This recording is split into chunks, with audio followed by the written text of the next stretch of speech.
जागा सांभाळल्या आहे, चांगली गोष्ट आहे।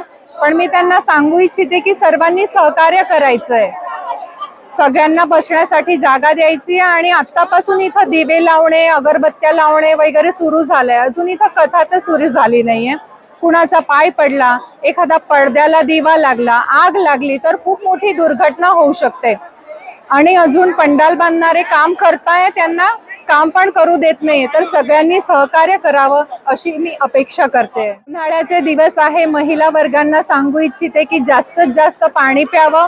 आपली श्रद्धा आहे, श्रद्धा जागेवर असू द्या, पण सगळ्यांनी जास्तीत जास्त पाणी प्यायचंय आणि वॉशरूम मध्ये जायचं टाळायचं नाहीये। नाहीतर आपण असं करतो की ऊन पडतंय, पाणी प्यायचं टाळणार आणि तिकडे जाणार नाही, तर तुमचे आरोग्य बिघडणार आहे। तर तसं व्हायला नको। आणि म्हाताऱ्या माणसांनी पण ही काळजी घ्यायला पाहिजे। त्याला जेव्हा तारीख मिळाली तेव्हा फक्त 20 दिवस होते आपल्या हातात, आणि एवढ्या कमी वेळात समितीने जे कार्य करून दाखवलंय आणि त्यासाठी आपल्या या परिसरातील सगळ्या भाविकांनी जे मदत केली आहे, आर्थिक श्रमदान पण केलंय, त्यासाठी मी सर्वांचं खूपच कौतुक करते।